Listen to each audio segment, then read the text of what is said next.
Hello everybody, and thank you for joining us today. My name is Greg Demchak, Product Manager at Synchro Software. Being that there's a lot of interest in our 15-minute Fridays, we'll continue to hold these sessions throughout the summer, so please register if you haven't already. Additionally, all of our webinars will be posted to our YouTube page, so be sure to check those out and share it with your colleagues who were unable to attend today and for your own review later. Finally, if there are any topics you'd like us to cover in future webinars, please let us know. Now I'd like to introduce you to Katie Clune, a 4D product specialist, who will be providing details on how to work with costs and Synchro. After the webinar, we'll open the floor to questions you might have. Please type those into the chat window. We'll answer the questions in the webinar, and we'll also follow up with emails directly. Thank you, and I'm going to pass it over to Katie. There are three types of costs that can be loaded into your project. First, there are resource costs, which are added at the resource level under Resource Properties Cost. Click on the effective date in the window and right-click on the cost window to add a new cost. There will be 5 cost types to choose from: fixed, hourly partial, hourly complete, daily, and per unit. Since this is a human resource, I'm going to enter an hourly rate of 75. When the resource is assigned a task, the cost will be incurred at the task level, as you can see in the budgeted cost column list. The second type of cost in Synchro Pro is risk costs. Risks must first be assigned to tasks before they are given a cost. In Task Properties Risk, select Inclement Weather in the first window to then add a cost underneath.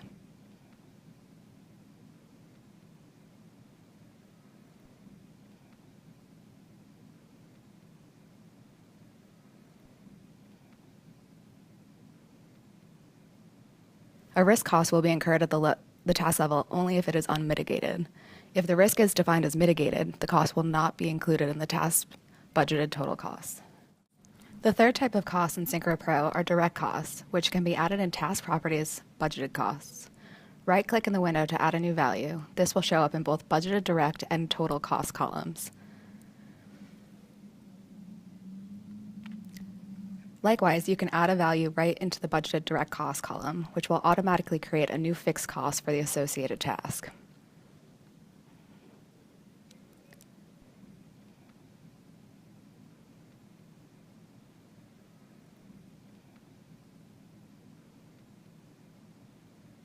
Under Task Properties, Cost Totals, you can see all costs associated with the selected individual task.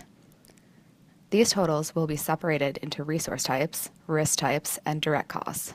This is useful to show where project money is initially budgeted and later where it is actually spent. Similarly, if you go to Navigator Project Costs, you will see a summary of all input costs.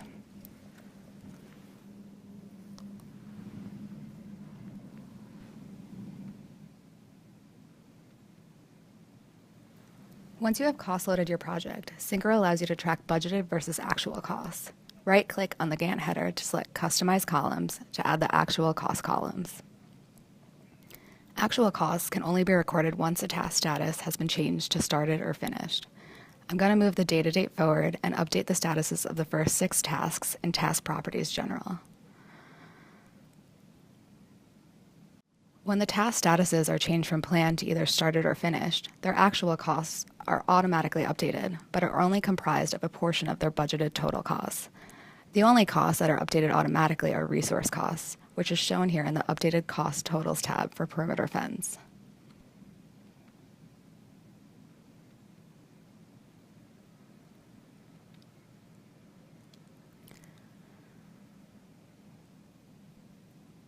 To add actual direct costs, go to Task Properties Monitoring and right-click in the top window to select Add Actual Expense. Select the new expense to right-click and add a cost in the window below. The actual direct cost updates in the Gantt chart. Likewise, you can add actual cost values directly into the Gantt chart that will appear as a new expense under the Monitoring tab for that task.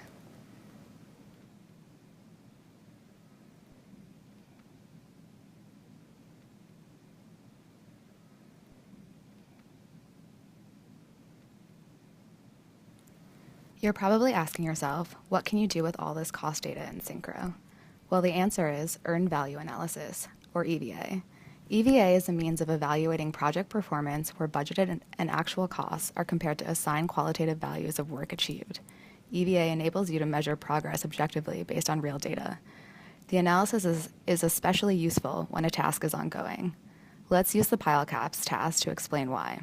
Go to the Windows ribbon to select EVA graph, which will display in the Gantt chart. EVA graph manipulation is governed by pan and zoom in the Gantt chart. Let's talk about the legend in the graph. PV, represented by the red line, is the plan value, otherwise known as budgeted cost of work scheduled. The maximum plan value for pile caps is $56,525, which is also the total budgeted cost. Over the duration of pile caps, the PV uniformly increases from 0 to $56,525, evenly distributing the portion of the task that is scheduled to be completed as of the date as a cost value. Moving the focus time throughout the pile caps task shows this incremental increase. EV, represented by the gray line, is the earned value. Earned value is the budgeted cost of work actually performed. Earned value is calculated using percent complete values and is only recorded up until the date of the project, as you can see in the EVA graph. AC, represented by the blue line, is the actual cost of a task, of a summary task, or the project at the project level. The goal for earned value is to reach planned value at the task and project level. Now back to pile caps. In the EVA graph, the earned value should equal planned value where the date intersects. So this means if a task is on schedule, EV equals PV. If we change the task to update manually and change percent complete from 20 to 15, you can see there is a shift in the EV line of the graph. The date hasn't changed, but the earned value has dropped since the task is supposed to be 20% complete. Alternatively, if we change the task back to manually scheduled and add a delay report of 10%, an extra day is added to the task duration. Due to this planned value adjustment, earned value is greater than planned value in the EVA graph.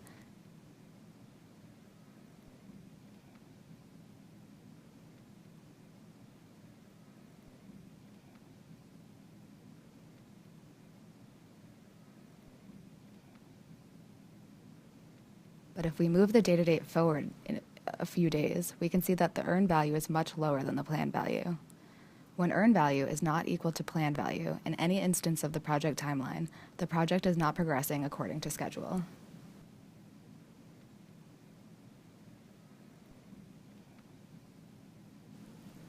Using planned value, earned value, and the actual cost values, Synchro can compute threshold values, which are shown in task property statistics. Some of the statistics that are computed and shown below include schedule variance, which shows the difference between the planned and earned value. The cost variance displays the difference between earned value and actual cost, and the accounting variance, which is the difference between the planned value and the actual cost.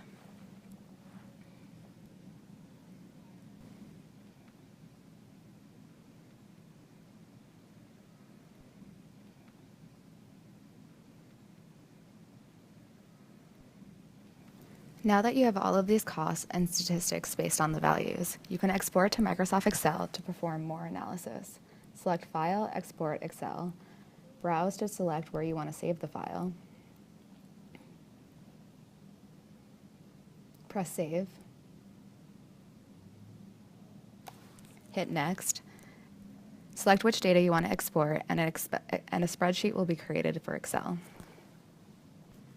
Now that I've covered how to cost load, perform cost analysis, and export these values, I'm happy to take any questions.